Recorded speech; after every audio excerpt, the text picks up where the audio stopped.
हरे कृष्णा। तो आज से हम श्रीमद् भागवतम के ऊपर चर्चा करेंगे और वो स्कंद है हमारा तीसरा स्कंद। और यहाँ बहुत सारे भक्त जो ये सुन रहे हैं भागवत कथा, तो सब लोग शायद श्रीमद् भागवतम से परिचित है।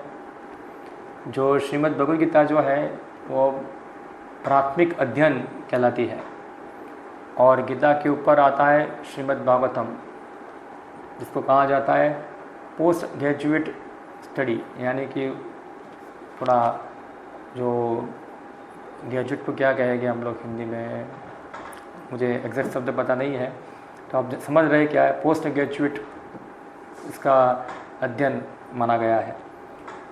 तो भगवद गीता से थोड़ा एक लेवल ऊपर है ये अध्ययन। और हम लोग थोड़ा सबसे पहले भागवतम के ऊपर मैं परिचय आपको देता हूँ सबको।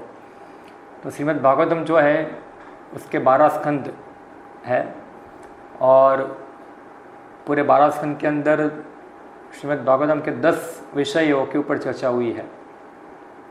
जैसे श्रीमद् भगवद गीता के अंदर 5 विषय आए हैं, ऐसे श्रीमद् भागवतम के अंदर 10 विषय है।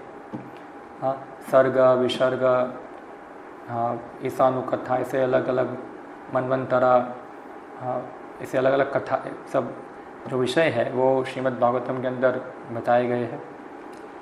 तो आप लोग प्रश्न करेंगे क्यों हम लोग तीसरा स्कंद से ले रहे हैं।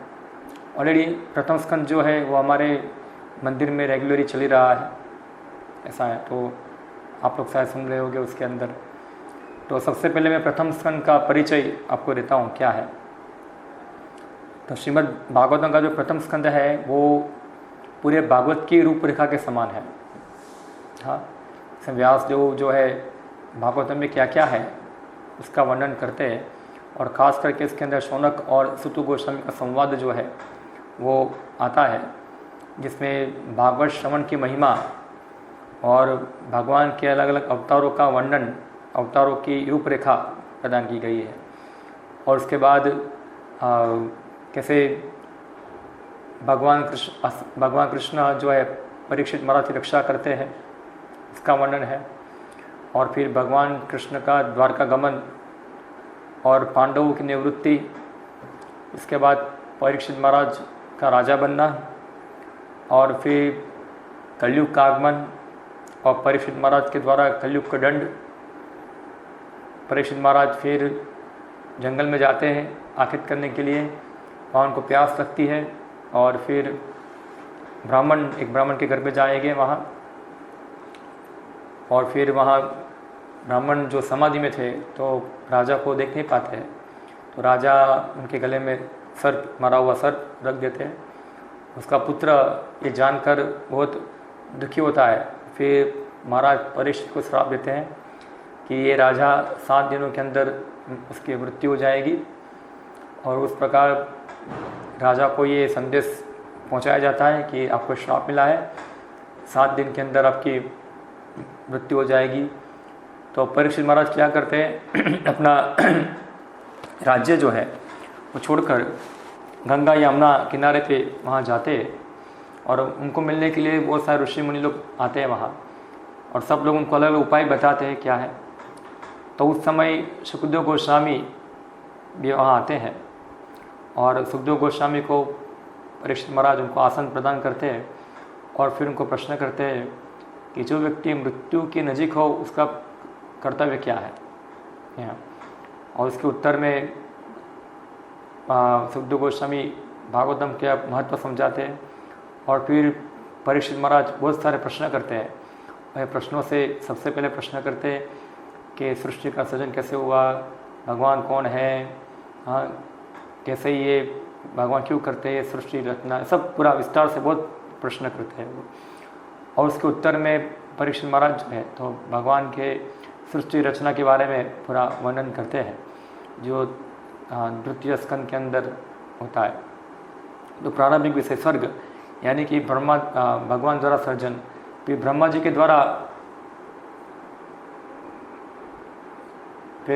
द्वारा सर्जन आता है कि कैसे ब्रह्मा जी जो है वो सृजन करते हैं पूरा।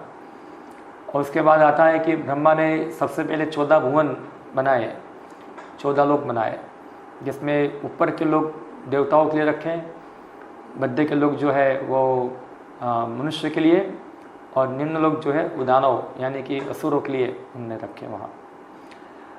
अभी जब ब्रह्मा जो है हर दिन नई सृष्टि करते हैं, हर दिन नई सृष्टि करते हैं, जब ब्रह्मा की रात होती है तब प्रलय होता है वहाँ। और जब प्रलय होता है तो जो भूर्व और स्व, ये तो 3 लोग जो है वो 3 लोग जो है पूरे पानी के अंदर आ जाते हैं, यानी 3 लोग जो है पूरा पानी से आच्छादित हो जाते हैं, भू भूर्व और स्व 3 लोग जो है। तो जब ब्रह्मा जी रात को सो गए थे तो 3 लोगों का क्या हो गया, प्रलय वहाँ हो गया, और स्वर्ग लोक तक पूरा पानी छाया हुआ था। और जब ब्रह्मा जी, इसमें 2 प्रकार के प्रलय होते हैं, एक प्रलय है ब्रह्मा के रात्रि में होता है, और एक प्रलय होता है जब ब्रह्मा की मृत्यु होती है। तो एक महाप्रलय उसको कहते हैं, जब ब्रह्मा की मृत्यु होती है उसका महाप्रलय कहा गया है। तो भागवतम में दोनों घटनाओं का वर्णन है, महाप्रलय का ही वर्णन है, और ब्रह्मा जी का आंशिक प्रलय जो होता है जब वो सो जाते हैं, उनकी रात्रि होती है, उसका ही वर्णन है। तो सबसे पहले मैं बताऊंगा कि जब ब्रह्मा जी का जन्म होता है, जैसे हम देखते हैं कि जब महाविष्णु अपनी सांसों से पूरा अलग अलग ब्रह्मांड उत्पन्न करते हैं, पूरा, किसी का माइक चालू है, तो ब्रह्मा जी पूरा अपने सांस से असंख्य ब्रह्मांडों को महाविष्णु उत्पन्न करते हैं। फिर वही महाविष्णु प्रत्येक ब्रह्मांड के अंदर प्रवेश करते हैं गर्भोदक्षाय विष्णु के रूप में अंदर, और पूरा ब्रह्मांड जो है पूरा आधा अपने पसीने से भर देते हैं, और फिर वो उसके ऊपर शयन करते हैं वहाँ। और फिर वही गर्भोदक्षाय विष्णु से क्या निकलता है, कमल निकलता है, और वही कमल के ऊपर ब्रह्मा जी का जन्म होता है वहाँ। तो प्रथम जीव जो है वो ब्रह्मा है। तो जब ब्रह्मा जी का जन्म हुआ तो ब्रह्मा जी अपने जन्म के स्रोत को ढूंढने का प्रयत्न किया, ऐसा है। तो क्या हुआ कि ब्रह्मा जी तो कमल की नाभि के अंदर घुस गए, और कहाँ जाती है उसका तक पीछा किया, मगर उनको कुछ मिला नहीं, वो असफल रहे, और फिर वापस अपने जो स्थान था वहाँ गए और उदासीन होके बैठ गए। तो ब्रह्मा ने थोड़ा चिंता व्यक्त किया, तो एक शब्द उनको सुनाई दिया ब्रह्मा को, और वो था तप तप तप और तप।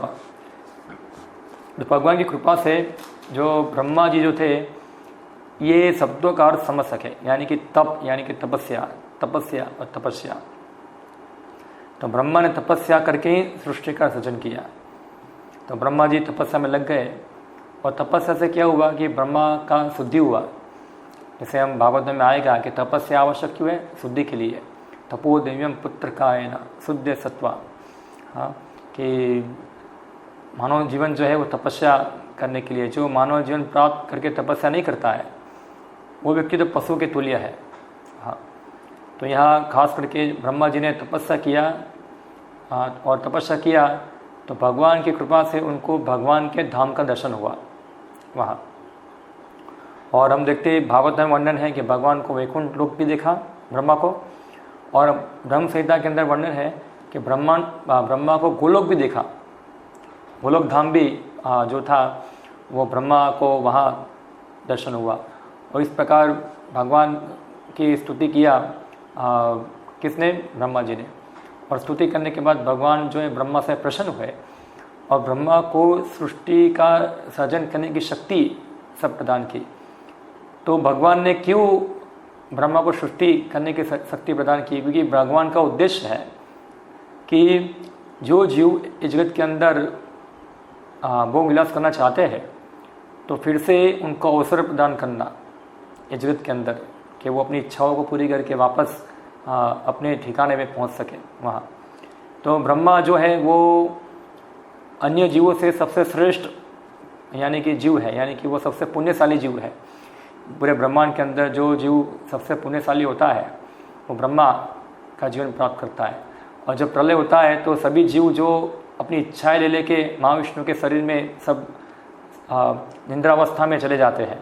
और जब फिर से सृष्टि होती है तो जो जो अपनी अपनी इच्छाएं थी उसको फिर से पूरा करने के लिए ब्रह्मा सभी जीवों को अवसर प्रदान करते, यानी कि सबको शरीर प्रदान करते हैं। तो ब्रह्मा को सेवा दिया भगवान ने कि आप क्या करो, अभी मेरे आशीर्वाद से आप अभी जो पहले जैसी सृष्टि थी उसको आप रचना करो वहाँ। तो ब्रह्मा ने फिर सृष्टि करना प्रारंभ किया। उन्होंने 4 कुमार को उत्पन्न किया, नारद को उत्पन्न किया, अलग अलग उनके पुत्रों को उत्पन्न किया, मानस पुत्रों को उत्पन्न किया, अब भागवत में पढ़ेंगे, उन्होंने प्रजापति को उत्पन्न किया। और इस प्रकार से ब्रह्मा ने जो थी वो कुछ सृष्टि प्रारंभ की और फिर उच्च लोक का सृजन की, उच्च लोक का निर्माण किया उन्होंने। सत्यलोक, महलोक, जनलोक, तपलोक, ये सब लोगों का निर्माण हो गया। और फिर ब्रह्मा ने असुरों का भी सृजन किया, उनका भी सृजन हुआ वहाँ से। और इस प्रकार ब्रह्मा ने पूरा अलग अलग जो गुण में जीव थे उनके लिए अलग अलग जगहों का निर्माण करना चालू कर दिया वहाँ। अभी इतना सारा सृष्टि होने के बाद भी जो ब्रह्मा जो थे वो संतुष्ट नहीं थे, वो अभी भी असंतुष्ट दिखाई पड़ रहे थे कि ब्रह्मा ने सब देवता को बनाया, ये सब देवलोक बनाया, सब था, फिर भी ब्रह्मा जी ने संतुष्ट नहीं थे। तो इसका कारण बता रहे हैं कि संतुष्ट नहीं थे। तो कारण ये था कि जो सृष्टि का जो प्रयोजन है अल्टीमेटली वो क्या है, सृष्टि का प्रयोजन है कि व्यक्ति जो है भगवान का भक्त बन के जन्म मृत्यु जराव्याधि से मुक्त हो जाए। ये अल्टीमेट सृष्टि का मुख्य हेतु था। तो ब्रह्मा जी वो हेतु को पूरा करना चाहते थे कि वो हेतु मेरा सिद्ध नहीं हो रहा है अभी तक, क्योंकि जो उद्देश्य से मैं सृष्टि कर रहा हूँ और जो उद्देश्य से मैंने अपने मानस पुत्र को उत्पन्न किया है और अपने पुत्रों को अलग अलग प्रकार से शिक्षित किया है, मगर ये उद्देश्य कैसे पूरा करूँ इसके बारे में वो थोड़ा विचार कर रहे थे। तो जब ब्रह्मा विचार कर रहे थे तो ब्रह्मा से 2 व्यक्ति पैदा हुए। और वो व्यक्ति कौन थे, एक थे स्वयंभु मनु और एक शतरूपा, यानी कि 2 पुत्र पैदा हुए, स्वयंभु मनु और शतरूपा। यानी कि वो थे मनु और शतरूपा जो जिसका प्रथम मनुष्य माना जाता है। यानी कि जब स्वयंभु मनु और शतरूपा का उत्पन्न हुआ, जन्म हुआ, तो ब्रह्मा जी वो संतुष्ट हुए, क्योंकि बताया शास्त्र के अंदर कि जब मानव सृष्टि हुई तो ब्रह्मा को लगा कि अभी मेरा उद्देश्य जो है वो पूर्ण हो रहा है, क्योंकि मानव जीवन के अंदर ही ऐसी व्यवस्था है कि जिसमें सृष्टि का उद्देश्य पूर्ण हो सकता है। बाकी देव योनि जो है और जो असुर योनि है उसमें ये इतना जो क्या बोलेंगे उसका जो योग्यता है वो इतनी नहीं है, क्योंकि देव योनि में क्या है, देव योनि जो है अपने पुण्य कर्म को भोगना है। जो अब अलग अलग योनियाँ हैं देवताओं की योनि में गंधर्व है, देवता है, सब अर्ध देवता है, ये सब क्या है अपने पुण्य कर्मों से बहुत भोग विलास करते हैं, यानी कि भौतिक एंजॉयमेंट बहुत ज़्यादा है वहाँ। तो भौतिक एंजॉयमेंट जो ज़्यादा होने के कारण वो लोग भी जो है तो आध्यात्मिक जीवन के प्रति इतना रुचि दिखलाते नहीं है वहाँ। और दानव जो योनियाँ है वो ज़्यादा पाप युक्त है, वो दुखी है, तो इसलिए वो लोग भी तो आध्यात्मिक जीवन के प्रति इतना रुचि दिखलाते नहीं है। मगर जो मानव योनि है उसका एक ही पर्पस है मात्र, आध्यात्मिक प्रगति करना। और यही उद्देश्य से ब्रह्मा ने मानव योनि को सृजन किया। तो सबसे पहले पैदा हुए स्वयंभु मनु और शतरूपा। और जब स्वयंभु मनु का जन्म हुआ वहाँ, तो स्वयंभु मनु का जन्म हुआ वहाँ, तो स्वयंभु मनु ने ब्रह्मा जी की बहुत स्तुति किया और ब्रह्मा जी को बोला कि मैं आपका पुत्र हूँ, आप मेरे पिता हैं, ऐसा है, तो आप मेरे लिए कुछ कर्तव्य बताएं, मैं कैसे आपको संतुष्ट करूँ। हम देखते इससे पहले ब्रह्मा ने 4 कुमारों को उत्पन्न किया था और 4 कुमारों को बोला कि आप क्या करो, सृष्टि को आगे बढ़ाओ। पर 4 कुमार जो थे वो तो ये सब भौतिक कार्यों में लिप्त होना चाहते नहीं थे, इसलिए ब्रह्मा जी ने उसे क्रुद्ध हो गए। और क्रुद्ध होने के कारण ब्रह्मा के यहाँ से भ्रुकुटी से तो रुद्र का जन्म हुआ। और रुद्र जो था उन्होंने सृष्टि चालू किया, तो वो सृष्टि कैसी थी, पूरा तमोगुणी सृष्टि थी। तो ब्रह्मा जी बोले ऐसी सृष्टि मुझे नहीं चाहिए, तुम बंद रहो अभी, तो उसको बंद करा दिया सृष्टि ऐसी। पर जब स्वयंभू मनु उत्पन्न हुए तो ब्रह्मा जी वो खुश हुए और फिर स्वयंभू मनु को बोला कि तुम उत्तम मानव जाति को उत्पन्न करो, ये मनु को आदेश दिया और उनको सिखाओ कैसे वो भगवान की आराधना कर सके। ये आदेश ब्रह्मा जी ने मनु को, ये 2 आदेश दिए ब्रह्मा ने मनु को, तुम अच्छी मानव संतति उत्पन्न करो और फिर तुम जो है उनको कैसे भगवान का पूजा करना है वो विधि तुम उनको सिखाओ। तो ब्रह्मा के द्वारा ये आदेश जब प्राप्त किया स्वयंभू मनु ने, तो मनु बोला ठीक है ब्रह्मा जी, मैं आपका पुत्र हूँ, मैं आपके आदेश को स्वीकार करता हूँ, मगर मेरा एक प्रश्न है कि मैं रहूँ कहाँ, मेरे रहने के लिए कुछ स्थान बताइए, क्या है, मैं कहाँ रहूँ, कहाँ मैं ये जो आपका आदेश है वो लेके पालन कर सकूँ वहाँ।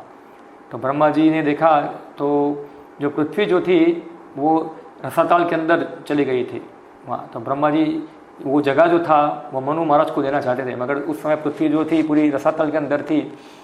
तो ब्रह्मा जी थोड़ा विचार करने लगे क्या करूं मैं। तभी हम देखते हैं वराह भगवान जो है ब्रह्मा जी की जो कन्फ्यूजन था, उनका जो चिंता थी, उसको दूर करने के लिए नाक से प्रकट हुए, क्योंकि ब्रह्मा जी अपनी सेवा में विचलित हो गए। तो विचलित यानी कि अपनी सेवा में ऑब्स्टेकल प्राप्त किया, तो उसको दूर करने के लिए भगवान आए। तो यहाँ एक चीज़ समझना है हमको कि जब भी हमको कोई सेवा मिलती है करने की यहाँ, और सेवा के अंदर अगर हम वो दुविधाएं प्राप्त करते हैं, समस्या आती है मीन्स उसको हम कठिनाई कहेंगे इसको, तो वो कठिनाई आती है, फिर भी अगर हमारा सेवा करने का अगर उद्देश्य है पूरा और हम लोग भगवान को प्रसन्न करना चाहते हैं, तो भगवान जो है वो भक्तों की सेवा में सहायता करने के लिए आते हैं वहाँ। तो यहाँ ब्रह्मा जी को सहायता करने के लिए क्या हुआ कि भगवान वराह प्रकट हुए और उन्होंने पृथ्वी को रसातल से निकाला और निकालकर उसको वापस अपनी जो योग्य स्थिति थी वहाँ उसको रख दिया, और फिर जो असुर था हिरण्याक्ष उसका वध किया, और फिर इस प्रकार से भगवान वराह चले गए। अभी ब्रह्मा जी ने क्या किया, ये पृथ्वी जो थी वो दे दी किसको, स्वयंभू मनु को दे दिया और बोला अभी आप ये जगह पे रहो और अच्छी संतति को उत्पन्न करो, उनको भगवान की पूजा करना सिखाओ। अभी हम जो तीसरा स्कंद पढ़ रहे हैं, अभी मैंने अभी तक आपको रूपरेखा दिया, अभी हमने प्रारंभ नहीं किया है, अभी हम प्रारंभ करेंगे यहाँ। तो ये जो यहाँ तक हमने पढ़ा ये 2nd कैंटो और 3rd कैंटो में आता है। अभी 3rd कैंटो के अध्याय 21 से हम पढ़ेंगे, जिसका शीर्षक है स्वयंभू मनु और कर्दम का संवाद। जो कर्दम है वो ब्रह्मा जी के पुत्र है। तो ब्रह्मा जी जो है प्रथम प्रजापति है। प्रजापति का अर्थ होता है कि जो प्रजा उत्पन्न करते हैं, तो कर्दम भी प्रजापति है, ऐसा है। और मनु यानी कि स्वयंभू मनु वो भी प्रजापति है, क्योंकि वो मानव जाति को विस्तार करते हैं वहाँ। अभी यहाँ विदुर जी जो थे उनको जिज्ञासा हुई स्वयंभू मनु के वंश के बारे में जानने की, कि उनका वंश कैसा है, क्योंकि ब्रह्मा ने उनको सेवा दिया था कि आप अच्छी संतति उत्पन्न कीजिए वहाँ। तो विदुर जी जो है वो ये प्रश्न करते हैं मैत्रेय ऋषि को कि आप थोड़ा स्वयंभू मनु के वंश के बारे में मुझे बताइए कि उसमें कौन कौन से लोग उत्पन्न हुए और कैसे कैसे उन्होंने क्या कार्यकलाप किए पूरा। तो मैं ये सब जिज्ञासा है वो आपसे करना चाहता हूँ पूरा। तो इसके उत्तर में पूरा ये चैप्टर पूरा चालू होता है। तो मनु महाराज जो थे उनके 2 पुत्र और 2 पुत्री थी। आप सबको शायद पता होना चाहिए, अगर हो तो पता होगा शायद क्या है। तो 2 पुत्र कौन थे मनु महाराज के? तो 2 पुत्र थे, इसमें से एक पुत्र का नाम था उत्तानपाद, महाराज उत्तानपाद, और दूसरे पुत्र थे उनका नाम था महाराज प्रियव्रत। ये दोनों की कथा आती है भागवतम में। उत्तानपाद किसके पिताजी थे? एक महान भक्त के पिताजी थे। आप सबको नाम याद होगा कौन था वो? महाराज ध्रुव। हाँ, महाराज ध्रुव के पिताजी कौन थे? महाराज उत्तानपाद। और प्रियव्रत महाराज, इसके बारे में भी आप जानते होंगे। जो प्रियव्रत महाराज जो थे वो ध्रुव महाराज के ऐसे देखा जाए तो काका लगते हैं, मगर वो बहुत बड़े भगवान के भक्त हो गए और उनका ही वर्णन है। और उनकी 3 बहन थी, यानी कि स्वयं मनु को 3 लड़कियां थी, 3 पुत्री थी उनकी। और तीनों कौन कौन थी? एक थी देवहूति, एक थी आकृति और एक थी प्रसूति। ये 3 पुत्रियां थी और तीनों पुत्रियां हाई क्वालिफाई थी, ऐसा है। और 2 पुत्र भी हाई क्वालिफाई थे, महाराज उत्तानपाद और महाराज प्रियव्रत। तो हम समझ सकते हैं इतने हाई क्वालिफाई लोग स्वयं मनु के जो पुत्र थे, तो भगवान के मिशन को आगे बढ़ाने के लिए वो लोग तो कैसे एक अच्छी प्रजा को वो भगवत धाम भेज सके, उस प्रकार पूरा योजना बना रहे थे वहाँ। तो यहाँ जो स्वयं मनु की 3 पुत्रियाँ थी, देवहूति, आकृति और प्रसूति। तो देवहूति का विवाह हुआ कर्दम से, कर्दम मुनि, इसके बारे में हम पढ़ेंगे यहाँ। और फिर सेकंड थी आकृति, उनका विवाह हुआ आकृति का दक्ष से। अब दक्ष की कथा भी आएगी, भागवतम में आती है। दक्ष प्रजापति जो ब्रह्मा जी के पुत्र थे, उनका विवाह किसके साथ हुआ? आकृति। और आकृति की पुत्री कौन थी? सती, जिसका विवाह किसके साथ हुआ? शिव जी के साथ। और फिर आए प्रसूति, महाराज रुचि जो प्रजापति थे, ऐसा है, उनके साथ प्रसूति का विवाह हुआ। तो ये तीनों का वर्णन भागवतम में है विस्तार से, मगर ज़्यादा विस्तार से वर्णन किसका है? देवहूति और कर्दम का वर्णन ज़्यादा विस्तार से है वहाँ।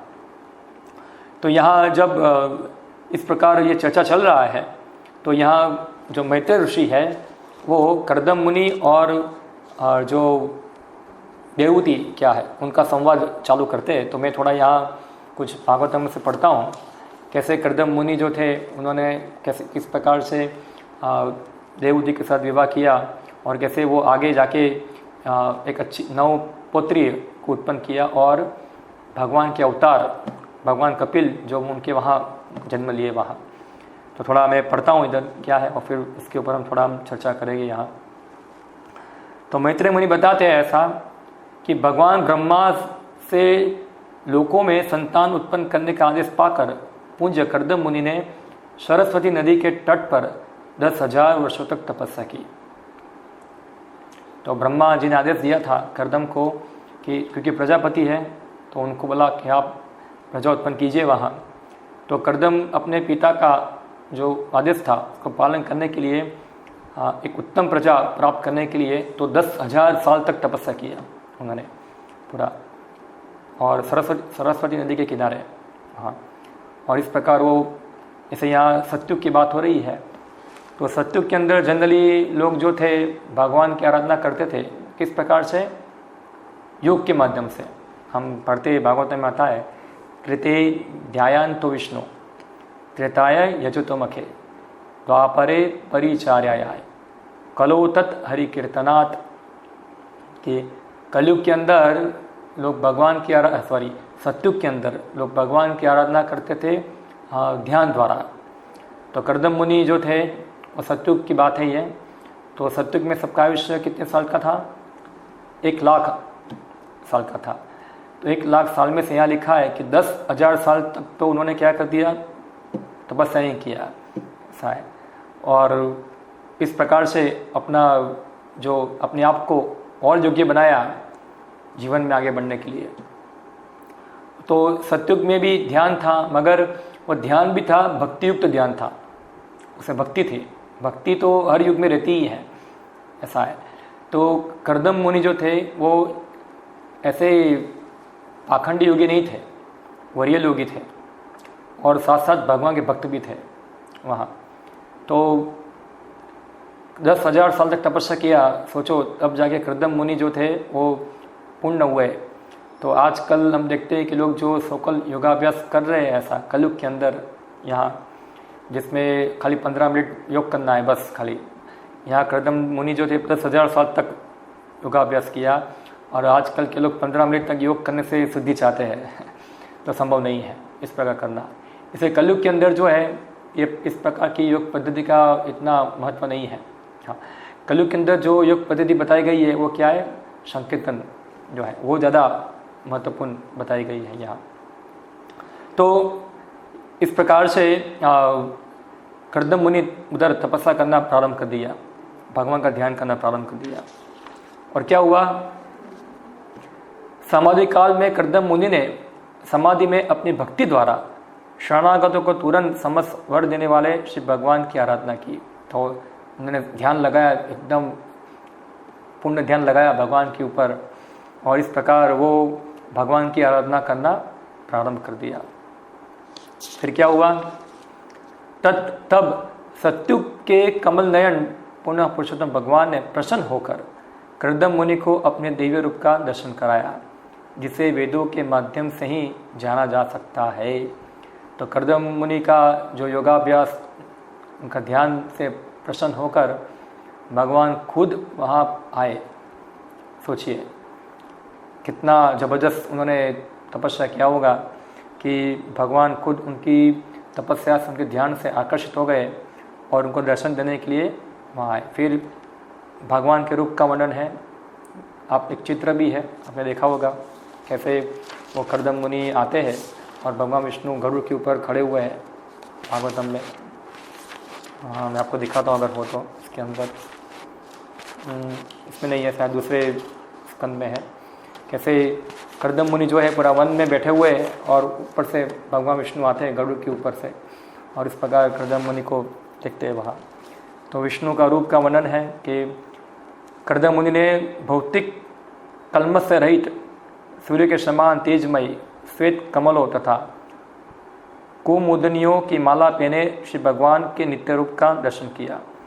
भगवान ने निर्मल पीला रेशमी वस्त्र धारण कर रखा था और उनका मुख कमल घुंघराले नीले चिकने बालों से गुच्छों से सुशोभित था। तो देख रहे हैं हम यहाँ भगवान का रूप का वर्णन चल रहा है। जो भगवान को निराकार बोलते हैं उनको ये श्लोक पढ़ने चाहिए कि भगवान के कैसे वर्णन है उनका।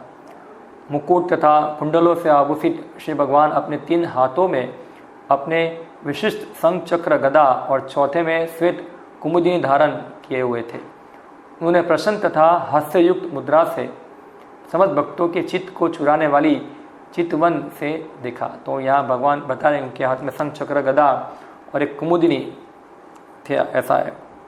तो वो धारण किए थे, उनकी मुद्रा थी प्रसन्न मुद्रा थी। मुद्रा यानी कि जब आपका जो आउटलुक है, देखने का जो तरीका है वो प्रसन्न था। भगवान का नाम है प्रसन्न वदना, हमेशा उनके जो अंग है वो प्रसन्न होते हैं। हाँ, डिप्रेशन में नहीं होते भगवान। कई बार हम किसी को देखते हैं तो क्या होते हैं, पूरा वो डीप थॉट में लगते हैं, पूरा डिप्रेशन, पूरा दुखी लगते हैं ऐसा। मगर भगवान जो हमेशा प्रसन्न मुद्रा में रहते हैं, हमेशा हंसते हैं वहाँ। और जब उनका प्रसन्न मुद्रा जो होता है वो भगवान जो भक्तों के चित्त को हरण करते हैं, यानी कि उनके चित्त को आकर्षित कर लेते हैं वहाँ से। तो जब भगवान को देखते हैं तो भक्त लोग अपना दुख भूल जाते हैं वहाँ। तो ऐसी उनकी प्रसन्न मुद्रा जो होती है, जो उनके भक्तों के चित्त को हरने वाली है वहाँ। फिर अपने वक्ष स्थल पर सुनहरी रेखा धारण किए तथा अपने गले में प्रसिद्ध कौस्तुमणि लटकाए हुए वे गरुड़ के कंधों पर अपने चरण कमल रखे हुए आकाश में खड़े थे। तो भगवान के श्रीवस्त्र और कौस्तुमणि का वर्णन बताया गया है। फिर क्या हुआ, जब कर्दम मुनि ने जब भगवान को देखा उनके सामने, उसका वर्णन आ रहा है क्या हुआ। तो जब कर्दम मुनि ने पुनः पुरुषोत्तम भगवान का साक्षात दर्शन किया तो वे अत्यधिक तुष्ट हुए, क्योंकि उनकी दिव्य इच्छा पूर्ण हुई थी। वे भगवान के चरण कमलों को नमस्कार करने के लिए नतमस्तक होकर पृथ्वी पर लेट गए। उनका हृदय स्वाभाविक रूप से भगवत प्रेम से पूरित था। उन्होंने हाथ जोड़कर स्तुतियों द्वारा भगवान को तुष्ट किया। तो जब भगवान सामने आ जाएंगे, सोचो क्या हालत होगी इस किसी की। तो कर्दम मुनि ने साक्षात भगवान को देखा वहाँ। वो देखकर वो इतने तुष्ट हो गए कि उनको लगा कि मेरी सब इच्छाएं पूरी हो गई वहाँ। और फिर भगवान को दंडवत प्रणाम किया वहाँ, और नतमस्तक होकर वो भगवान को हाथ जोड़कर उनकी स्तुतियाँ करना प्रारंभ किया। तो कर्दम मुनि भी क्या करें, भगवान की स्तुति करते हैं। तो यहाँ हम देख सकते हैं कि जब भी हम मंदिर में आते हैं तो हमको क्या करना चाहिए। तो जब मंदिर में आते हैं तो सबसे पहले हमको भगवान को नतमस्तक होकर प्रणाम करना चाहिए।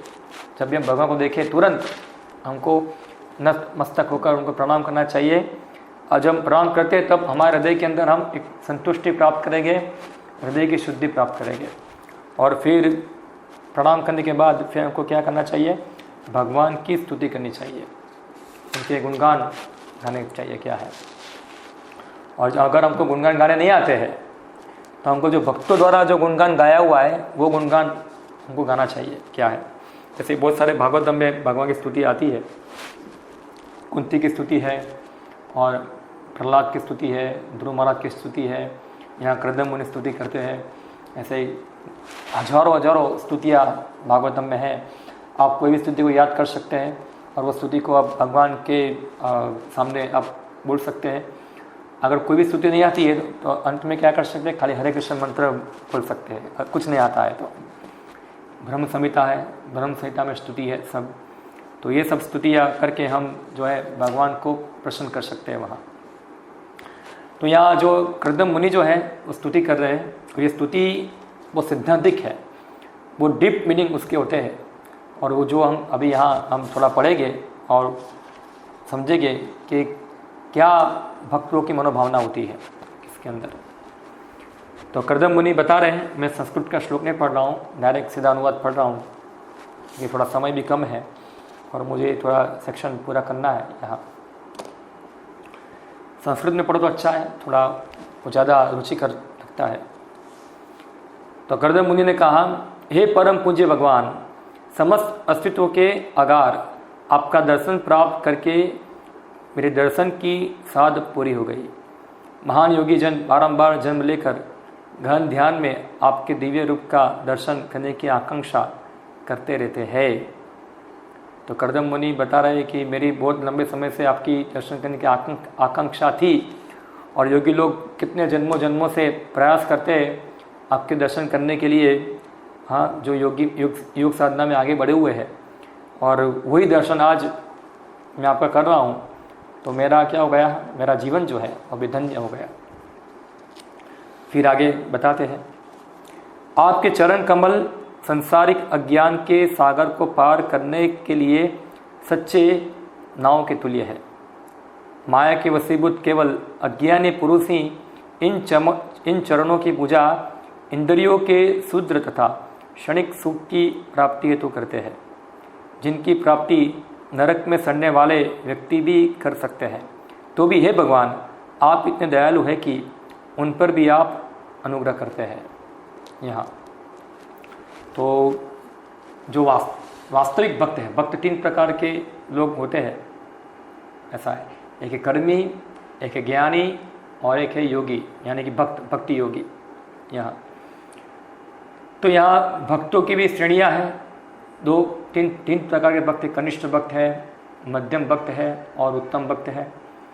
तो खास करके लोग जो है भगवान की आराधना करते हैं, उसका उद्देश्य क्या होता है, तो भौतिक वर प्राप्त करना। जैसे भगवान गीता के अंदर बताए कि 4 प्रकार के सुकृतिवान भगवान के पास आते हैं। चतुर्विधा भजन्ते माम जना सुकृतिनो अर्जुन, आर्तो अर्थार्थी ज्ञानी जिज्ञासु च परम तप। 4 प्रकार के लोग उनके पास आते हैं।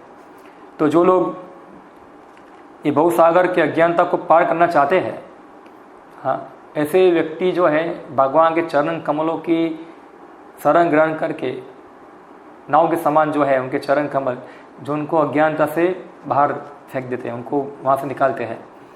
मगर जो लोग माया के कारण, अज्ञानता के कारण केवल तुच्छ इंद्र सुख के लिए भगवान की आराधना करते हैं, ऐसा है। जैसा सुख जो है वो सुख तो नरक में ही प्राप्त होता है, ऐसा सुख। फिर भी भगवान जो है, ऐसे व्यक्ति जो भौतिक सुख के लिए भगवान की आराधना करते हैं, ऐसे व्यक्तियों को भी क्या करते हैं, वो अनुग्रह करके उनको ये सुविधाएं प्रदान करते हैं वहाँ। तो जो 2 प्रकार के भक्त है कि शुद्ध भक्त, प्योर डिवोटी। तो प्योर डिवोटी कौन है, जो अन्य अभिलाषिता शून्यम ज्ञान कर्मादि अनावृतम आनुकूल्यन कृष्णानुशीलनम भक्तिरुत्तम। ऐसा भक्त जो किसी प्रकार की भौतिक इच्छा के बिना भगवान की आराधना करते हैं, वो है शुद्ध भक्त भगवान का। और एक है मिश्र भक्त। मिश्र भक्त यानी कि जो जानता है कृष्ण भगवान है और कृष्ण की सेवा करनी चाहिए, मगर साथ साथ उसको सब भौतिक इच्छाएं ही है हृदय के अंदर, और उसको भौतिक इच्छाएं पूरी करनी है। और जानता है कि मेरी भौतिक इच्छा को पूरा करने के लिए मैं निर्भर किसके ऊपर हूँ, भगवान के ऊपर हूँ। तो भौतिक इच्छाओं को पूरी करने के लिए भगवान कृष्ण की आराधना करता है, उनकी भक्ति करता है वहाँ। तो एक दृष्टिकोण से भी कृष्ण को वो स्वीकार करते हैं वहाँ। तो यहाँ जो लोग ऐसे लोग हैं कि जो भौतिक सुख के लिए कृष्ण की आराधना करते हैं, ऐसा है, तो भगवान ऐसे लोगों के ऊपर भी अनुग्रह करते हैं वहाँ।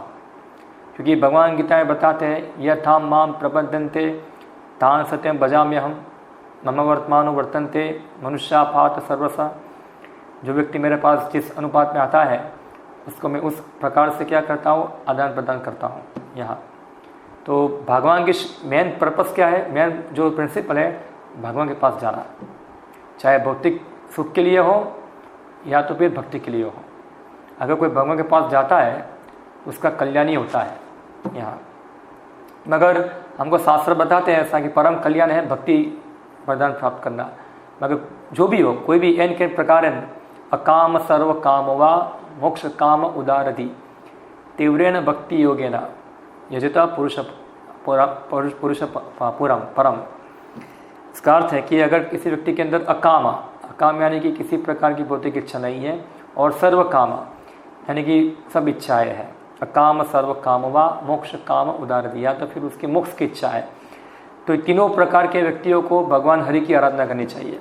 हाँ, उससे क्या होगा, उनको जो भी इच्छाएं हैं उनकी पूर्ण होगी। तो अल्टीमेटली जो मुख्य प्रिंसिपल क्या है, भगवान कृष्ण का शरण लेना, उनका शरण लेना, अन्य देवताओं का नहीं। यहाँ हम देख रहे हैं कि जो भौतिक इच्छाओं को प्राप्त करने के लिए भी अगर भगवान विष्णु के पास जाता है, वो देवताओं की पूजा करके भौतिक वर प्राप्त करना चाहता है, उससे श्रेष्ठ है, क्योंकि वो भक्त है।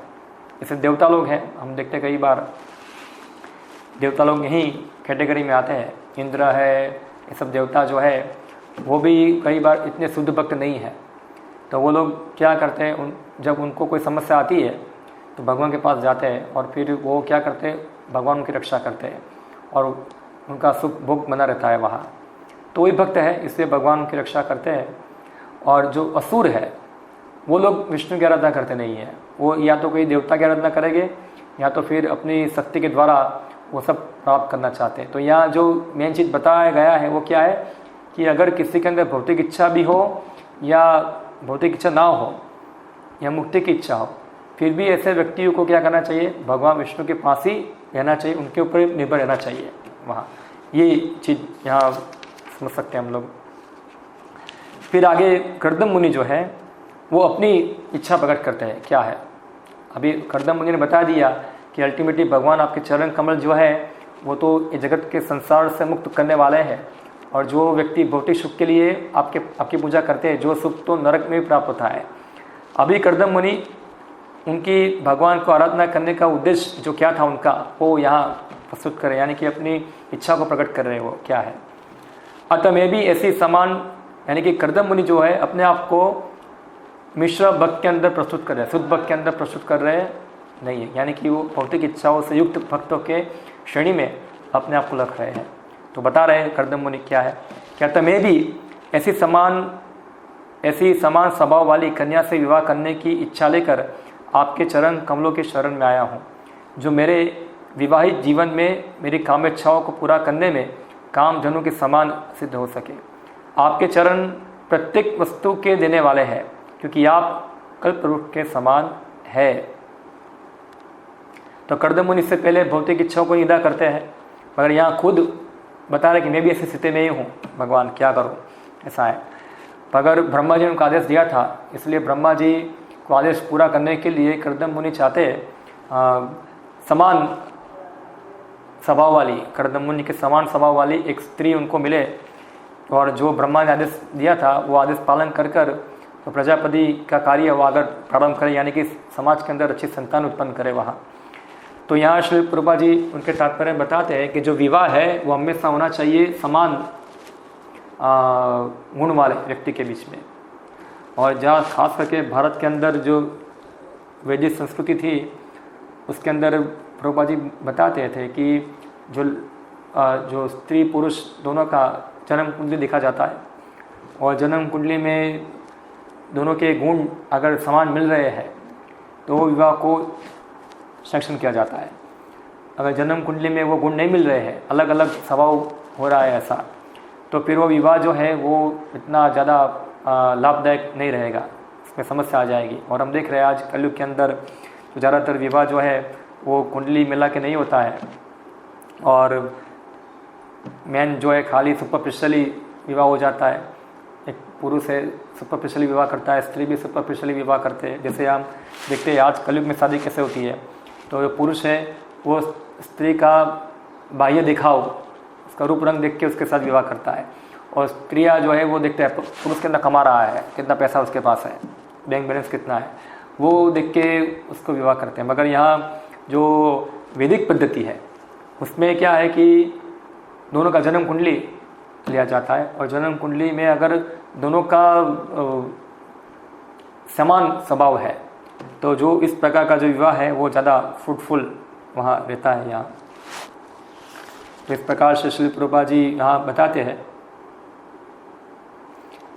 तो कर्दम मुनि अपनी इच्छा को पूरा करने के लिए भगवान विष्णु के सामने प्रस्ताव रखा। हम देख सकते हैं शास्त्र में ऐसा वर्णन है, हाँ, कि जैसे हम इसके पहले स्कंद में आता है कि अलग अलग देवताओं की आराधना अलग अलग उद्देश्य से की जाती है। जैसे कोई व्यक्ति अच्छा स्वास्थ्य चाहता है तो वो किसकी आराधना करे? सूर्यदेव की आराधना करे। कोई व्यक्ति विद्या चाहता है तो सरस्वती की आराधना करे।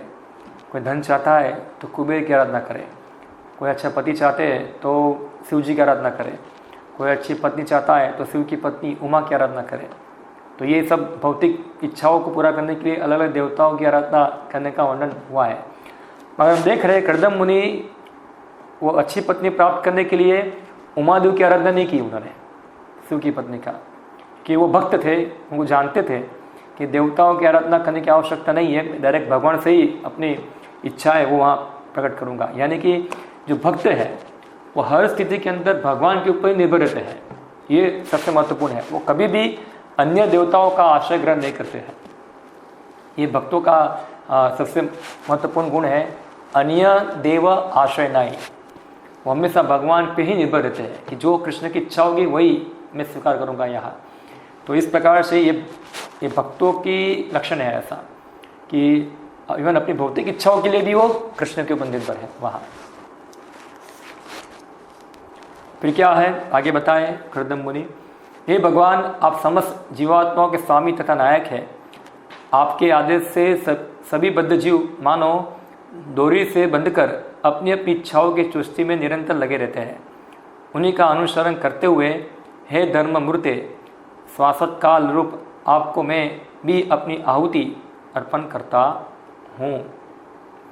तो यहाँ बताए भगवान जो है सभी जीवों के स्वामी और नायक है, और भगवान सभी जीवों को अपने आदेश से दी गई डोरी से क्या करते हैं? बांध के रखते हैं, जिससे जीव आत्मा जो है अपनी अपनी इच्छाओं को पूरी कर सके। तो यहाँ एक पर्पस, एक उद्देश्य आ रहा है जो सृष्टि का उद्देश्य है। दो उद्देश्य है सृष्टि का, एक ही जीवात्मा सब अपनी भौतिक इच्छाओं को पूरी करे और साथ साथ मुक्ति प्राप्त करे। तो इसे उद्देश्य को पूर्ण करने के लिए भगवान ने क्या किया है? वर्णाश्रम की रचना की है। हम पढ़ते गीता के अंदर आता है, अभी हमारा तीसरा अध्याय पूरा हुआ है, तो थर्ड चैप्टर पूरा हुआ है। चौथे अध्याय में आप देखेंगे तो यही चीज़ बता रहे हैं आगे भगवान कि सृष्टि का उद्देश्य है वर्णाश्रम के अंतर्गत रह के धर्म के आधार पे सब लोग जो है अपनी अपनी भौतिक इच्छाओं को पूरा करें वहाँ, पाप कर्म ना करके, और फिर इस प्रकार की भौतिक इच्छाओं से उब कर फिर वो लोग भगवान को प्राप्त करने का प्रयत्न करें। तो हम देखते हैं हमारे शास्त्रों में वर्णन है धर्म अर्थ काम मोक्ष ऐसा है। तो सबसे पहले व्यक्ति को धर्म पालन करना होता है। यहाँ धर्म यानी कि भगवान द्वारा दिया गया आदेश ऐसा है। तो भगवान के आदेश सब शास्त्र में होते हैं, भगवद गीता है, श्रीमद् भागवतम है, या तो भी अन्य धर्म शास्त्र है जो हमको प्रदान किए गए हैं। अगर वो शास्त्रों के आदेश को हम पालन करते हैं वहाँ, तो वो आदेश के अनुसार कोई व्यक्ति इंद्रिय तृप्ति करता है तो वो क्या है? वो धर्म के द्वारा मान्य है, और उस प्रकार की इंद्रिय तृप्ति शास्त्रों में अलाउ की गई है। धर्म वो आधार पे अपना अर्थ उपार्जन करना, धर्म के आधार पे आजीविका प्राप्त करना, और ऐसी आजीविका से क्या करना, अपनी काम इच्छाओं को पूरी करना, और फिर नेक्स्ट में क्या है, मुक्ति प्राप्त करना। तो सभी जीव जो है भगवान के आदेशों के द्वारा बंधे हुए हैं। अभी हम देखते हैं कि जो व्यक्ति भगवान का आदेश पालन नहीं करता है और अपने मन गलत तरीके से अपनी भौतिक इच्छाओं को पूरी करता है, तो वो व्यक्ति अधार्मिक माना जाएगा और वो व्यक्ति भगवान का द्वेषी, उनको विद्रोही माना जाएगा। और ऐसा चीज़ हम देखते हैं कलयुग के अंदर ज़्यादा देखा जाता है यहाँ, कि कलयुग के अंदर जो लोग हैं वो सामान्य धर्म जो है वो भी पालन नहीं करते हैं यहाँ।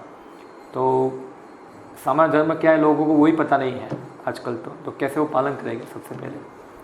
तो ये जो भगवान द्वारा जो धर्म जो है, वैदिक धर्म जो है, वो खास करके सभी बद्ध जीवों को पालन करना चाहिए। इसके बारे में हम देखें, पूरा 3रा अध्याय भगवान बताते हैं गीता के अंदर, कैसे व्यक्ति अलग अलग धर्म का उद्देश्य अलग यज्ञ करके भगवान विष्णु को संतुष्ट करना।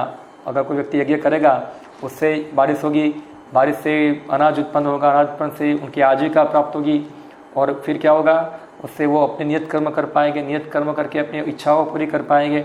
ऐसे धीरे धीरे वो क्या होंगे, शुद्ध होंगे। उसको हम कहेंगे, हमारी भाषा में कहेंगे उसको कर्मकांड, ऐसा है।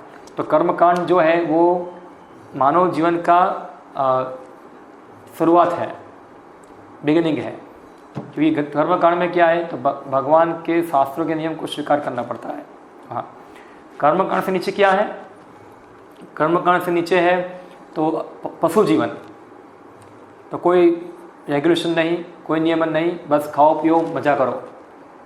जो आजकल हम देख रहे चल रहा है पूरा समाज के अंदर, खाओ पियो मज़ा करो।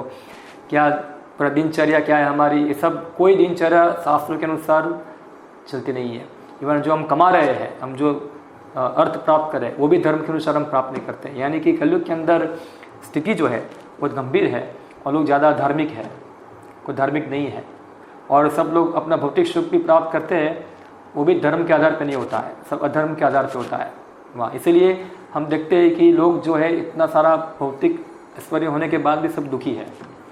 श्री प्रभुपाद जी बताते थे, अमेरिका के अंदर इतना सारा मटेरियल एन्जॉयमेंट है वहाँ, इतना सारा एन्जॉयमेंट है वहाँ सब, मगर ये सब एन्जॉयमेंट जो है वो यज्ञ के द्वारा, यानी कि भगवान को संतुष्ट करके उत्पन्न नहीं हुआ है। इसीलिए वो लोग जो है इतना सब एन्जॉयमेंट मिलने के बाद भी वो लोग सुखी नहीं है, वो लोग हमेशा दुखी और असंतुष्ट ही रहते हैं।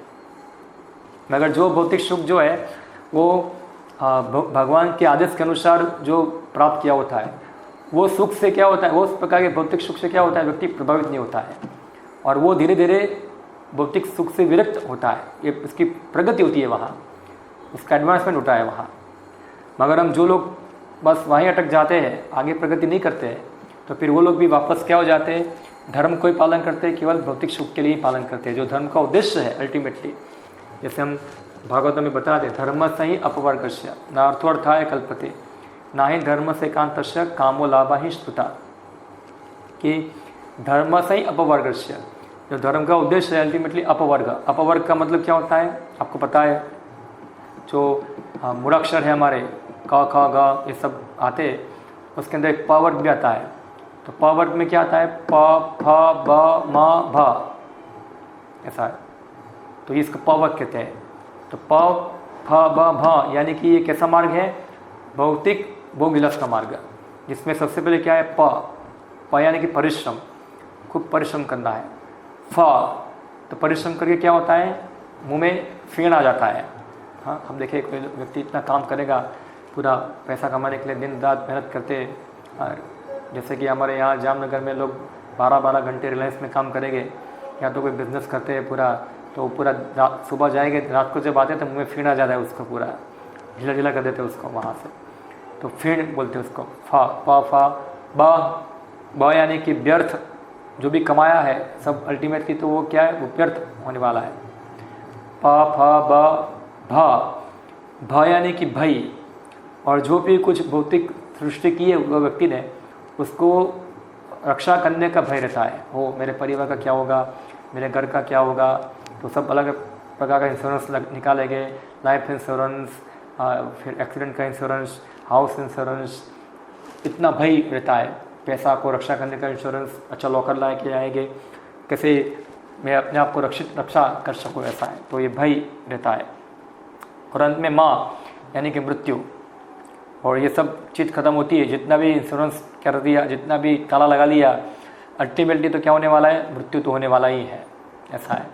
मृत्यु को कोई रोक पाएगा नहीं। जो कर्मी है वो लोग मृत्यु को देखते नहीं है, इसलिए वो केवल यही चीज़ों के द्वारा अंधे हो जाते हैं भौतिक सुखों से, और वो मानते हैं कि ये जो वर्तमान शरीर है, वर्तमान शरीर में जो भौतिक सुख में भोग रहा हूँ वही एक वास्तव में सुख है, उसके आगे और कोई सुख नहीं है। इसलिए वो क्या करते हैं, अपने ये जीवन में बहुत सुख भोगना चाहते हैं। अगर जो लोग थोड़े और उन्नत है, वो जानते हैं कि वर्तमान जीवन में मैं सुखी हूँ और मुझे अगले जीवन में भी सुखी होना है, तो क्या करेंगे, पूरा भोग नहीं करेंगे, कुछ दान पुण्य भी करेंगे, ऐसा है। तो दान पुण्य करते हैं किस लिए, क्योंकि उनका अगला जन्म जो अच्छा हो, अगला जन्म अच्छा हो तो उनको और भौतिक सुविधाएं प्राप्त हो, उनको भौतिक भोग करने की। उनको पता है कि हम मरने वाले हैं, अब मरने के बाद मेरा दूसरा जन्म होने वाला है, तो इसलिए अपना अच्छा जन्म को अच्छा बनाने के लिए वो सब 100% जो उसने जो कुछ प्राप्त किया है वो भोग नहीं करता है, कुछ दान पुण्य करता है, जिससे क्या उनको पुण्य प्राप्त हो, और पुण्य के बल पे वो क्या अपने नेक्स्ट जीवन में और भौतिक सुख जो है उसको वो भोग सके यहाँ। तो कम से कम ये लेवल जो है वो लेवल भी एक धर्म माना गया है, कर्मकांड का लेवल, मगर वो हाईएस्ट धर्म नहीं है। धर्म से ही अपवर्ग से, जो हाईएस्ट धर्म है वो हमेशा अपवर्ग होना चाहिए। न अर्थो अर्थाय कल्पते, व्यक्ति को केवल धार्मिक नहीं बनना चाहिए अर्थ प्राप्त करने के लिए, पैसा प्राप्त करने के लिए, हाँ, कामो लाभा ही स्मृता, और ऐसे अर्थ से अपनी भौतिक इच्छाओं को पूरा करने के लिए। तो ज़्यादातर लोग जो होते हैं वो वही लेवल पे होते हैं, सब देवताओं की आराधना करते, सब अनुष्ठान करते, सब यज्ञ करते, सब व्रत पालन करते, सबका उद्देश्य क्या होता है, अल्टीमेटली कुछ अर्थ प्राप्त करना।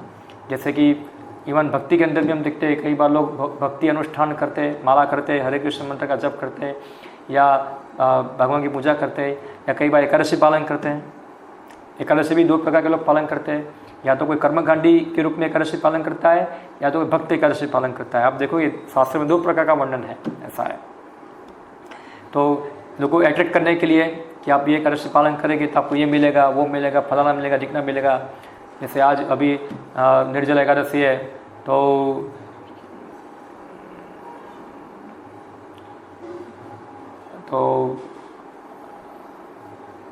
हरे कृष्णा, माइक बंद कीजिए, किसका चालू है?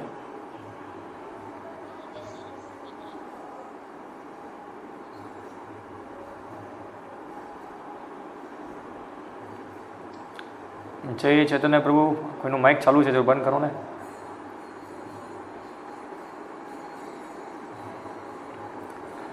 हाँ, तो हाँ, कहाँ थे हम लोग? हाँ, कि सब लोग जो है चला गया, ये होता है सब डिस्टर्बेंस पूरा।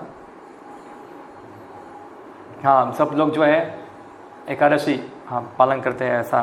तो आज जैसे अभी निर्जला एकादशी है तो बोलेंगे आज करने से ये फल प्राप्त होगा, वो फल प्राप्त होगा, ये फल प्राप्त होगा। तो सब फल प्राप्ति के लिए सब जो है वो ज़्यादा मोटिवेट होते हैं ये सब क्रिया करने के लिए। मगर अल्टीमेटली जो भक्त लोग हैं वो विष्णु की प्रसन्नता के लिए सब पालन करते हैं, भगवान कृष्ण की प्रसन्नता के लिए पालन करते हैं। वो कर्मकांड से प्रेरित नहीं होते हैं यहाँ। मगर साधारण व्यक्ति जो होते हैं वो ज़्यादा ऐसे कर्मकांडी मृत्यु से ज़्यादा इनका अट्रैक्शन ज़्यादा होता है वहाँ। तो ठीक है, वो ये बहाने कम से कम वो पालन करते हैं, मगर अल्टीमेटली व्यक्ति को जानना चाहिए कि हमारा उद्देश्य है विष्णु को प्रसन्न करना, ऐसा है। तो कि मैकेनिकल प्रोसेस नहीं है ये, ऐसा है। भक्ति मैकेनिकल नहीं है, कर्मकांड मैकेनिकल है पूरा, कि आप ये अनुष्ठान पालन करो आपको ये वर मिल जाएगा, आप ये अनुष्ठान प्राप्त करो आपको ये मिल जाएगा, आप ये एकादशी पालन करो आपको वो मिल जाएगा, आपको ये पालन करो वो मिल जाएगा। तो अगर भक्ति जीवन में भी हम ऐसे अनुष्ठान हम कर्मकांड के रूप में पालन करते हैं तो हम लोग अभी भक्ति के बहुत निम्न स्थल पे है, इतना उन्नति नहीं किया है वहाँ से। वास्तव में भक्ति जो है हमको धीरे धीरे शुद्ध भक्ति की ओर आगे बढ़ना चाहिए, और भक्ति को एक हमारे भौतिक इच्छाओं को पूरी करने के उद्देश्य से पालन नहीं करना चाहिए। अगर कोई ऐसा स्थिति आ गया कि वो चीज़ की हमको आवश्यकता है तो भक्त लोग जो है वो भगवान की आराधना करेंगे और भगवान से प्रार्थना करेंगे, भगवान अगर आपकी इच्छा हो तो आप इस प्रकार से वो मेरी ये जो समस्या है उसको सॉल्व कर सकते हैं। एक्चुअली जो शुद्ध भक्त है वो ये प्रार्थना भी नहीं करते भगवान को, इस प्रकार की प्रार्थना भी नहीं करते हैं। मगर जो लोग इतना शुद्ध नहीं है, जो अभी अपना स्थिति इस प्रकार का नहीं है, तो अपनी भौतिक इच्छाओं के लिए भी कई बार इस प्रकार प्रार्थना कर सकते हैं। और फिर भगवान पर निर्भर रह के आगे शुद्ध भक्त बन सकते हैं। उनका विश्वास भगवान के ऊपर और बढ़ा सकते हैं, ना कि फिर भगवान से केवल अपनी सेवा लेते रहे, भगवान मेरी इच्छा पूरी करो। तो ये भक्ति का इतना उन्नत प्लेटफॉर्म नहीं है वहाँ। तो यहाँ कर्दम मुनि जो है इस प्रकार बता रहे हैं कि भगवान हम सब आपके नियमों के अधीन है, ऐसा है। फिर आगे बताते हैं, फिर भी जिन पुरुषों ने रूढ़ सांसारिकता तथा इसके पशुतुल्य अनुयायियों का परित्याग कर दिया है और जिन्होंने परस्पर विचार विनिमय के द्वारा आपके गुण तथा कार्यकलापों के मादक अमृत का पान करके आपके चरण कमलों की छत्र छाया ग्रहण की है, वे भौतिक देह की मूलभूत आवश्यकताओं से मुक्त हो सकते हैं। तो कर्दम मुनि बता रहे अभी कौन से भक्तों के बारे में बात करें, जो शुद्ध भक्त है उनके बारे में बात करें। इससे पहले बताया ऐसे भक्तों के बारे में बात करें जो भक्त भौतिक इच्छाओं से प्रेरित है। अभी जो भक्त जो है वो ऐसे पशुतुल्य इंद्रिय भोग से विरक्त हो चुके हैं, यानी कि जिनको अभी इंद्रिय तृप्ति में रुचि नहीं है, जो भगवान के गुण कार्यकलाप को सुनकर उसे मधुमत हो चुके हैं, वो लोग भगवान के चरण कमलों की छत्र छाया प्राप्त करके ये भौतिक देहों की आवश्यकताओं के ऊपर इतना ध्यान देते नहीं, उससे वो मुक्त हो जाते हैं। यानी कि वो हाईएस्ट प्लेटफॉर्म जो है कर्दम मुनि बता रहे, ये अवस्था जो है जिसमें व्यक्ति सब प्रकार की भौतिक इच्छाओं से मुक्त होकर केवल भगवान के नाम रूप गुण लीला के अंदर पूरा मग्न हो जाए, ये इस प्रकार से ये बता रहे हैं उधर। एक्चुअली समय ज़्यादा हो रहा है और मुझे कहना भी ज़्यादा है, थोड़ा हम लोग विराम देंगे यहाँ, मुझे लग रहा है ऐसा, बाद में हम इसको आगे लेंगे क्या है। तो यहाँ हम समाप्त करते हैं। किसी को कोई ये विषय